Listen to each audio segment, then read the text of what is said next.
Géraldine Galindo. Bonjour Jean-Philippe. Géraldine Galindo, vous êtes professeure de ressources humaines à l'ESCP Business School. Vous êtes auteur de Le Personal Branding, pourquoi et comment faire un atout professionnel avec Gaëlle Copienne, avec Gaïane et Pierre. Voilà. Tout à fait. Et dans le sous-titre, on a professionnel. Oui. Bon, on a discuté ensemble des outils, des enjeux, etc. On se dit, c'est pas qu'un sujet professionnel, le personal branding, c'est un sujet sociétal aujourd'hui. Alors bien sûr, puisque aujourd'hui on se rend compte que les frontières sont floutées, sont poreuses entre la sphère professionnelle et la sphère personnelle. Et on se rend compte que l'identité qui est au cœur de la question du personal branding, cette identité, elle renvoie à la fois à des facettes professionnelles, mais elle renvoie aussi à des facettes personnelles. Qui on est, ce que l'on aime, en quoi on croit aussi. Donc en définitive, cette identité globale va être au cœur du personal branding, mais va être au cœur aussi des effets du personal branding. Quand vous communiquez par exemple sur des réseaux sociaux, même sur LinkedIn, la portée de votre communication, la portée de l'image que vous renvoyez aux autres va être étendue au-delà de votre propre sphère professionnelle. Donc va aller vers le social et le sociétal. Bien sûr, c'est vrai qu'immédiatement, on pense sur les réseaux sociaux, que se passe-t-il ? On marque « Tweets are my own », voilà, c'est moi qui parle, oui, même oui. si...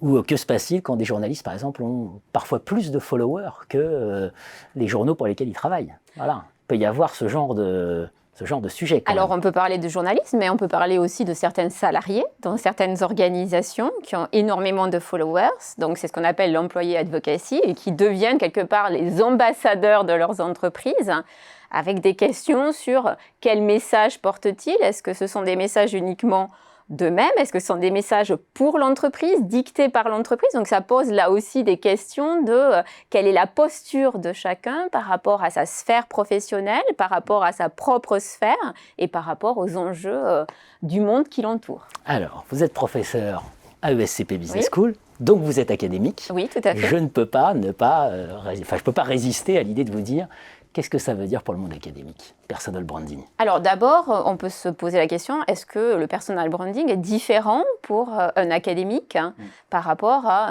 un salarié d'une entreprise? Moi, je défendrais l'idée que nous sommes comme tout autre salarié, d'ailleurs, ou tout entrepreneur.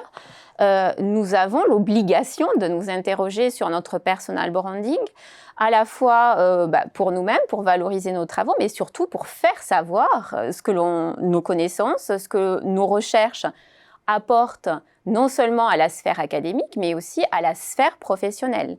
Donc aujourd'hui, c'est une prise de conscience que nous devons tous avoir sur la nécessité de penser notre personal branding. Alors ça ne veut pas dire que tous les académiques doivent communiquer sans cesse sur les réseaux sociaux ou doivent constamment valoriser leurs recherches, mais ils doivent savoir se positionner par rapport à l'audience qu'ils ciblent, savoir positionner aussi leur message, mais aussi savoir imposer leurs connaissances par rapport à un flot d'informations que l'on peut avoir dans nos sociétés. Absolument, ça évoque tout de suite le thème de l'impact, qui est un grand sujet aujourd'hui, qui agite le monde académique. Exactement, et en fait, ce personal branding pour les académiques va dans le sens d'un impact social et sociétal de chacun d'entre nous, et non pas simplement un impact dans la sphère académique seule. Ce personal branding doit être travaillé dans les deux directions, qui ne sont absolument pas antinomiques. D'ailleurs, on peut travailler les deux en parallèle, les deux d'ailleurs imbriqués.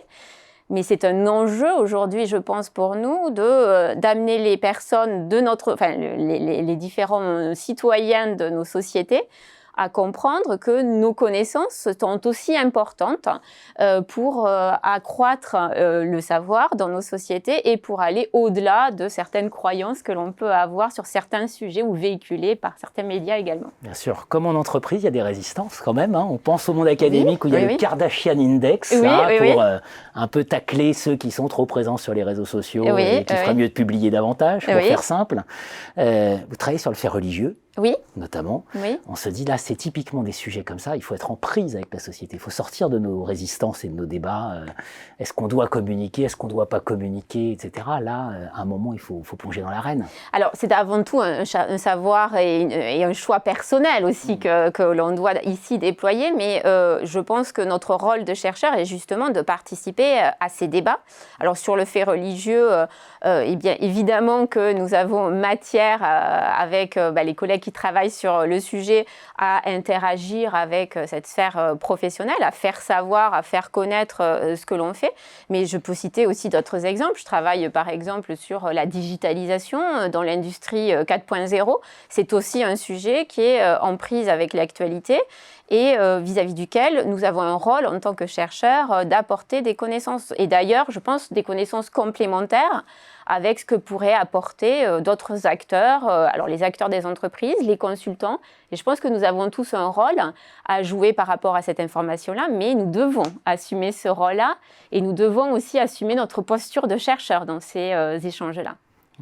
Au service des professionnels, au service de la société. Réfléchissons, pensons un peu personal branding. Merci Géraldine Gamano. Merci Jean-Philippe.